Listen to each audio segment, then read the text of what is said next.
បាទសួស្តីលោកគ្រូអ្នកគ្រូទាំងអស់គ្នាចឹងយើងមកចូលដល់កម្មវិធីថ្នាក់បឋមយើងជាបន្តទៀតហើយថ្ងៃនេះគឺខ្ញុំនឹងចែករំលែកអំពីរបៀបចូលមើលវីដេអូក្នុងការរៀនបាទវីដេអូដែលមាននៅក្នុងកម្មវិធីថ្នាក់បឋមទាំងអស់គ្នាដើម្បីយើងយកវីដេអូនោះទៅបង្រៀនដល់សិស្សានុសិស្សរបស់យើងឬឲ្យគាត់មើលវីដេអូនោះនៅផ្ទះរបស់ខ្លួនឯងក៏បានដែរបាទអញ្ចឹងយើងបើកកម្មវិធីថ្នាក់បឋមយើងទាំងអស់គ្នាមកបាទចេះថ្ងៃនេះសេវារៀង slow បន្តិចបាទចឹងដល់ពេលដល់កន្លែងនេះគឺយើងចុចទៅលើពាក្យថាថ្នាលបឋមបាទគឺនៅកន្លែងពាក្យថាគ្រូបង្រៀនខាងលើនោះបាទគ្រូបង្រៀនរួចហើយបងប្អូនទាំងអស់គ្នាចុចមកយកពាក្យថាវីដេអូបាទមានរៀនមានតាមដានតេស្តកិច្ចការផ្ទះវេទិកានិងវីដេអូចឹងយើងចុចនៅលើវីដេអូហ្នឹងមកបាទនេះគឺជាកម្រងវីដេអូដែលមាននៅលើកម្មវិធីថ្នាលបឋមរបស់យើងបើយើងពេញចិត្តវីដេអូមួយណាបាទពេញចិត្តវីដេអូមួយណាយើងចុចវីដេអូហ្នឹងទៅគឺវាដើរយើងហើយគេហៅថាខ្ញុំចុច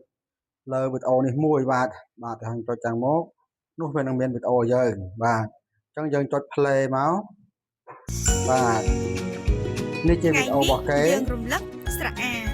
ក្នុងសៀវភៅជំនួយភាសាខ្មែរថ្នាក់ទី1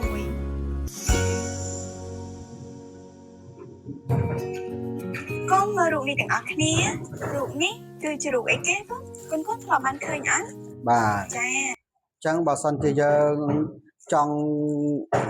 មេរៀនទាំងអស់នេះអត់ត្រូវជាមួយថ្នាក់របស់យើងបាទអញ្ចឹងលោកគ្រូអាច search ឬអាច search ឬក៏ស្វែងរកវីដេអូដែលមាននៅក្នុងតារាងខាងលើគេកន្លែងដាក់ថាស្វែងរកវីដេអូនៅទីនេះអញ្ចឹងទីហោខ្ញុំបាយថាថ្នាក់ទី4យកចឹងមកបាទថ្នាក់ទី4បាទហើយគឺភាសាខ្មែរបាទទីហោខ្ញុំបាយរបៀបនេះហើយយើងចុចសញ្ញាដែលមានការឆ្លោះនៅខាងចុងគេនេះមកបាទនេះអូគឺអត់ទាន់មានវីដេអូសម្រាប់ថ្នាក់ទី4នេះទេបាទអត់ទាន់មានទេអញ្ចឹងវីដេអូណាដែលវាមានគឺវានឹងប្រាប់យើងបាទអញ្ចឹងទីហោថាខ្ញុំបាយថាថ្នាក់ទី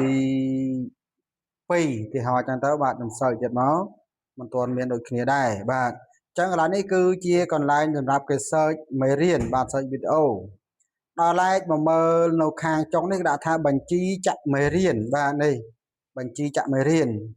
បានន័យថាមេរៀននេះគឺត្រូវបានគេចាក់រួចហើយឬត្រូវបានគេលេងរួចហើយបាទអញ្ចឹងវីដេអូនេះក៏មានតែប៉ុណ្ណឹងដែរអំពីរបៀបនៃការឆែកមើលវីដេអូយកទៅបង្រៀនសិស្សបាទអញ្ចឹងយើងចូលកន្លែងវីដេអូទាំងអស់ហ្នឹងមួយដដែលមកអញ្ចឹងយើងវាយថ្នាក់ទី1ឬក៏វាយមេរៀនទីប្រមាណមេរៀនទី3មេរៀនទី4ទីហោខ្ញុំវាយថាមេរៀនទីបាទមេរៀនទី5ទៅហោអញ្ចឹងទៅហើយខ្ញុំសើចបាទអត់មានមេរៀនទី5ទេបាទមេរៀនទី10ឧទាហរណ៍ចឹងបាទ